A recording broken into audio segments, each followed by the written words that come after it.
What's up, guys? That Really Gross Guy here. We are back, and we're going to be talking about Devstream 122 today because it is the first Devstream of 2019, and with that, we got a lot of cool things that we're kind of aware is coming our way. They wanted to do kind of a roadmap deal, which a lot of games do at the beginning of the year. They kind of give you an idea of what they're working on and what kind of their plans are for that year, which is really nice because Warframe has always had a little bit of an issue where they love, number one, they love to show you what they're working on. However, there are some things that you see and you're like, oh my gosh, I can't wait. And then it's months and months and months away, unfortunately. I mean, remember when they showed that bird thing back in like Devstream 12 and then it showed up in like the Plains of Eidolon like 2 years later? Anyways, it wasn't a major thing. It was just a bird. But anyways, it's kind of funny. But there are a number of things that are really cool that are coming our way. Some stuff we are aware of, some stuff we are not so aware of, because of course they have to keep something secret for TennoCon 2019. Boom! TennoCon 2019. I will absolutely be going, so I would love to see you there. If you guys are attending, do not be afraid to say hello. I would love to shake your hand. If nothing else, it's just say thank you for being a subscriber and chilling. But yeah, for sure, I would love to see you guys there. Definitely say hello. But anyways, they're definitely going to be showing us some stuff and giving us a good idea of when we can kind of expect them, sort of, kind of. And then they're going to be doing the TennoCon thing, and of course they're going to be doing that big reveal. And then of course after TennoCon they're going to be trying to fulfill their promises from TennoCon and work on some of the more secretive stuff and deliver it to us, hopefully by the end of the year. But there is going to be a roadmap which we'll basically have, and we will start going down the list and talking about some of the stuff they are working on, and I will show you assets of those things that they are working on as well. But the elephant in the room, and elephants can be elegant. Elephants can be elegant. So we have a girthy girl on the screen here, and she's over to the right, and she is let's just throw up girthy girl. She is, I'm assuming, going to be a tanky frame. From what they said on the dev stream, she is going to pull from her shields in order to cast her abilities. I'm not too sure exactly what that entails, but it does sound like she's really not going to be like strenuous on her energy pool, if she even has an energy pool. They didn't say that, how that was going to work exactly, because I don't think they know 100% how she's going to work. But she's going to be shield based, and by pulling from her shields or utilizing her shields in some way, shape, or form, she's going to be able to do some attack abilities and some support-based abilities as well, from what I could tell what they were saying. And that sounds pretty cool. That sounds, I want another tanky, cool frame. Even if she's not tanky, I'm totally down with a frame that knows how to cast and do some pretty cool abilities. We'll just have to wait and see what that means. But you can also see on the right-hand side, she's coming with some sort of unique weapon. Now, I don't know if this is going to be an exalted weapon, which is specifically tied to her, but it is going to be a very large gun that seems very Arcwing-esque. They did say that it is not a primary, secondary, or melee weapon, so the only thing I can think of is it is either an Arcwing weapon or it is an exalted weapon specifically for her. I'd prefer if my other Warframes were able to equip a lot of these weapons. I understand exalted weapons are kind of, it kind of makes sense for certain Warframes that are imbued with a very specific weapon, that they are the only ones that can use them, such as the claws for Valkyr, which literally are her claws, or the exalted sword, which could technically make it to other frames if you were picky. And then like Peacemaker mesas, they're attached to her arm, all that stuff. But this weapon seems like it could be passed around from Warframe to Warframe, and I would like that because I like that ability to diversify my, my loadouts. But regardless, very cool looking, very interesting frame. I can't wait to kind of see how this turns out, as long as it's not buggy, because here we are with one of the current bugs in the dev build, where when you de-equip her giant weapon of some sort, it goes in her crotch. Now, I don't know, this, like they said this was not intentional, but somebody was sitting there going, you know what would be funny? If they showed this off and they de-equipped it and she had a giant cannon crotch. Okay, it's funny, but don't expect this to make it into the game. They're going to fix that. But very funny, very cool. Very cool all around kind of theme and design. I'm excited for that. So let's get into the roadmap. Here we are. I'm going to throw this up in the top right-hand screen because we're going to refer to this quite a few times over the next few minutes. But we do know that there are multiple Warframes coming our way. For instance, the Warframes in the background. There is, of course, the tanky frame off to the right-hand side, Big Girtha Girl. I believe her name is like Ildriva or Hildrivi? I don't know, whatever. Something, I forgot. Anyways, there is also the Warframe over to the left, whose name is Wisp. Maybe that's just code name for now, who knows. But Wisp, we don't know pretty much anything about other than the fact that it has some sort of like ghostly abilities of some sort, some wispy creative abilities, which sounds really, really cool. Looks very, very interesting, but we know pretty much nothing about this frame yet. But there is also a third Warframe, which apparently is in the works. I don't know if it's being, rigged up and built and animated or whatever, but we know there's a third Warframe. However, I'm just going to throw this in there because a little insider information is Scott was interviewed previously by Tactical Potato, and just shout out to Tactical Potato. Not that he needs it, he has a bigger Warframe partner than I am, but he did an interview with Scott, and Scott actually mentioned, this was before Baruch came out, so keep in mind that this number includes Baruch, but Scott said that they were working on 6 new Warframes. Now, this is from concept all the way up to Baruch, who just came out, so technically 5 are in the works, and like I said, some of them are literally just in concept area where they're being sketched out. Someone has an idea, but they're literally sketching out concepts, all the way up to what we saw is this new frame, which is rigged up and they are working on, and Wisp, who obviously has a shape and form and is probably being rigged up as we, and animated and all that stuff, and the mocap room and whatever.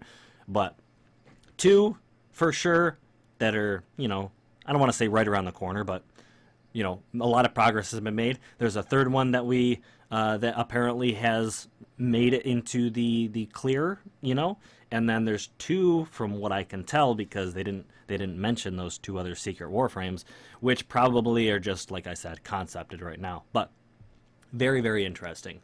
Next up is Deck 12. So we don't know a lot about Deck 12 other than some catastrophic whatever-ness happened on Deck 12 in Fortuna, which led to a lot of deaths because they were not too happy with Solaris United. But they gave us absolutely no information on really what this was about, other than the fact that the word exploiter was there, which I'm assuming is the exploiter orb, which is one of the giant spider proxies that we would be fighting. So I'm assuming that event, which they said was an event, will contain a giant spider fight battle. So that's that. But when it comes to Deck 12, there was this animation that flashed up on the screen. I think it was 4 times during the dev stream, which they did not even acknowledge was happening, but there was an image which you can see here, which I captured myself. I made sure I got that captured, you know what I'm saying? Anyways, I captured that, and they did not acknowledge this. They did not even, say this was Deck 12. Nobody said what this was. However, it looks a lot like Fortuna. So I'm assuming this rubble, this catastrophe, whatever happened in here, is Deck 12. However, I could be wrong because I am seeing little like mushrooms and stuff throughout this area. So it's very possible maybe this is deck 12, but this area may be a another like hub where people are working out of, or the Corpus, Solaris type stuff was working out of, and now it's in ruins. I'm assuming that's deck 12, but I could be wrong. But anyways, this flashed up on the screen, and it looks like it's from the angle of a camera, which I'm just assuming this is hinting at the exploiter, this deck 12 exploiter deal, which is an event. So my best guess. Anyways, following that is Gas City amalgams. I don't remember exactly what they were talking about the amalgams were. I think it might be a group of people or a little settlement that, I don't know, who knows. But anyways, we have the Corpus Gas City, which you can see here, which is the concept, whatnot, of what this is. I'm curious as to the way this is set up. Is this going to be the new parent sequence room, or are these the amalgams? Is that what these people are? But you can definitely see texture reworks and all sorts of stuff going on here. We've seen those texture reworks in the past, which I'll pop up here and here. These are the work in progress, of course, concept art for the changes to the Gas City, which Jupiter, anyways, Jupiter, Venus, I don't know. Anyways, these are some changes that are coming our way, which I'm assuming this is all kind of hinting at. The whole Gas City rework and all that, and amalgams, whatever, has to do with all this, which is interesting. But following that is the Wolf of Saturn, which is going to be like a time-based achievement reward deal. Well, let's just throw this up here and kind of give a little bit of a, because we don't know a ton. However, he did say, Steve said that this was going to be an ongoing, I don't want to say seasonal, but an ongoing time-limited set of achievements that you can achieve for, I think, 8 weeks was the time span he was given. That might be subject to change. But you apparently will be doing some sort of missions and striving towards certain goals. I don't know if it's just going to be as simple as, kill 100 ghouls and get a reward, or kill blah, blah, blah. Kind of like you see in other games, like dailies and weeklies and all that other stuff. It looks like it's kind of plays off of that, except there's actually going to be a story, which he said is going to contain like a digital comic, which sounds super, super cool, super interesting. Where they would actually throw some lore and stuff at us in game with these events and stuff like that, which I think so many people are asking for, and I think this is how they're going to deliver some of that. Where if you want to know the backstory towards, the ghouls, or like how a frame came to be, or how, a boss got like their powers or something or whatever, you might find out some of that information through these events and these, digital comics or whatever. Because he also said there's going to be a new character or boss type, maybe he's not a boss, but he is definitely an antagonist who's trying to achieve something, and you're kind of fighting back, I'm assuming, because it says Saturn and whatnot. It's going to play a role on a boss related to Saturn. The wolf, I'm not too sure where all that comes from. Like I said, I think it's a completely new dude, or maybe female, I don't know, completely new person trying to cause some problems. Very, very cool, very interesting. I am super excited because I know there's going to be lore with this, and I hope you guys are too if you guys are lore junkies. Anyways, following that, the new war. We don't have a ton of information about the new war, and I won't get into spoiler territory because obviously sentience, Lotus, blah blah blah, all that stuff. If you haven't played it, you need to. But the new war is coming. We have this image here, which is a gigantic sentient ship. Mama Lotus. Let's just throw that out there because that was anyways. That is there. That is, you can see, sucking up and ready to harvest and utilize all the stuff it's sucking up into its giant gaping whatever, in order to build more sentience or build itself even further. And you're wondering, oh, where'd you get all this information from? Well, if you guys have not been following the channel for too long, we were at TennoCon 2017, this was discussed in the art panel, and I'm going to remove this image real quick because this was the concept art for this very ship.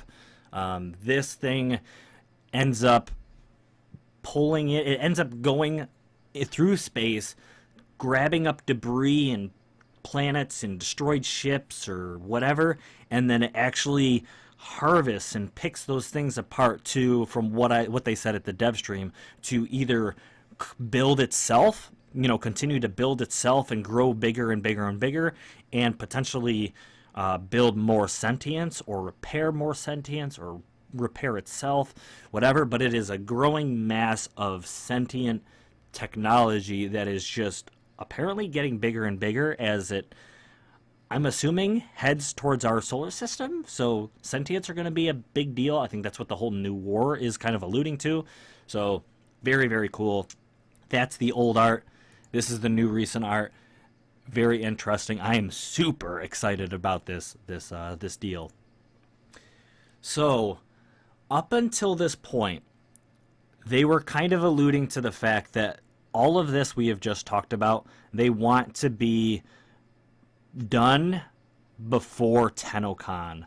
So the new war might make it before TennoCon. I don't know. That's not a for certain thing. It did sound like they were a little bit sketchy on, like, maybe they're in full production by the time TennoCon comes out, and maybe shortly after TennoCon we can see the new war. I don't know. We know how DE is with their time frames. They might say it'll be spring and it'll be winter because complications, who knows. But up until this point, they have the intention of getting this stuff out before TennoCon, from what I could tell. So this Warframe Empyrean, which leads into Railjack, we don't know too much about this Empyrean whatever is, but they were saying they're not talking about this pretty much at all, other than the fact that it is tied to Railjack, and there are going to be a bunch of secrets around whatever this is. Now, we have the Railjack ship, which we have seen. That's TennoCon last year. We were talking about a lot of Railjack cool stuff. I've done videos on that. There's a lot of information out there, but if you would like to stick around, check out some of the videos from last TennoCon and all sorts of stuff. You'll find a lot of information on a lot of the stuff we've talked about, and maybe you'll discover something about content that just recently came out that you didn't know, such as like the Fortuna and stuff like that. We talked about that in those videos, but anyways, that's the Railjack ship, and here is an Arcwing blade, which is massive. I don't know if this thing's supposed to cut open the hull of a ship. That thing is just insane, but apparently this thing is coming at some point when they start working on Arcwing, and Arcwing is not in the best state right now, and I'm kind of hoping, there are some changes, and especially because Railjack is coming, the rework for Arcwing is going to be a big part of that. So I'm just excited to see what comes with that whole system, the whole flying around system. And they did say that they don't want to just introduce Railjack as like, oh, here's a little area you can fly around over Venus, because that's what they showed in the TennoCon. They said they don't want it to be that. They literally, when Railjack comes out, they want it to be expanded on to the point where you can fly and inhabit the space above all of the planets that we currently have access to in the game at this point in time. So that would be insane, but that is very ambitious. So we'll see what happens with that.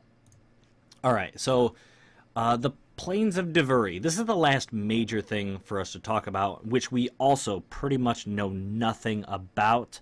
However, this is going to introduce a new faction, which I'm assuming is just going to kind of play a role into another open world area, or it's going to be tied to something we already are familiar with, but is going to see a very big expansion, such as the Plains.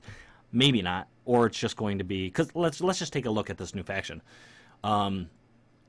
They look somewhat I don't want to, not sentient. They look somewhat, well, there is a sentient hint in here. Orkin, I don't know if they're Orkin in any way, shape, or form, because Orkin, obviously, because Orkin were like the big major civilization that everyone had to, kind of bow before. Obviously, there are hints of Orkin in pretty much everything in the game, but this new faction, in some way, shape, or form, obviously there is someone who is a little bit more upper class in this picture, and then there is someone who looks to be more of a servant in this picture. There is this throne that this one person is sitting on, and then this throne appears to be either deteriorating, or the way we've seen sentience and kind of the way they construct themselves and do all that stuff is building itself. Very interesting. Who knows what this is all about? I'm excited. Definitely new faction, all that stuff gets me hyped, gets me eager for that lore and that all new fun stuff. So that's super, super cool. I don't know what to think, but I don't want to get my hopes up too much, but man, I'm excited. But lastly, getting into a few things. Of course, there is the picture of the whiteboard. They're talking about ongoing reworks and upgrades. So of course they're going to continue to make those reworks happen for, say, Vauban and other stuff in the future, because people want Vaubans. Now that we got Nyx out of there, Nyx needs a little bit of tweaks still, I think. And then of course Melee 3.0, which is going to slowly roll out in waves. So we're eager to kind of get our hands on some new Melee 3.0 stuff and find out what that's all about. And then they're talking about difficulty, because some people are finding this game to be very, very easy when they get their loadouts the way they want them, and other people are still finding this game really, really difficult because they just aren't grinding for stuff, or they play a certain type of role, or they have, it's just, which I totally understand. I'm trying to solo this game with challenges in place, so I definitely understand that this game can be difficult if you want it to be, and it can be easy if you want it to be. So anyways, on top of that, the new player experience, which is, well, I mean, I like the new player experience, but it's aged. In fact, they've already recreated the new player experience once completely, and now that, we're a year or two past that, it needs to be changed again. But there's some weird stuff going on with that, with the way they're going about doing this, because they have this little image here, which is very interesting, because number one, this is in a cinematic form of some way, shape, or form, so there's going to be some cinematics going with it. But you can see here 3 Warframes, and you probably already noticed that these are the 3 starting Warframes that you get to pick in the game: Excalibur, Mag, and Volt. So how does this now, are they doing away with the whole cryopod thing? Are these Warframes just, were they just left to rot, and just fungus growing on them, like you can see, across all 3? Did the Orkin and Grineer just think that these were empty shells, just whatever? And when does Captain Vor decide, we're going to come grab these things? What's that all about? And how is this intro going to change because of it?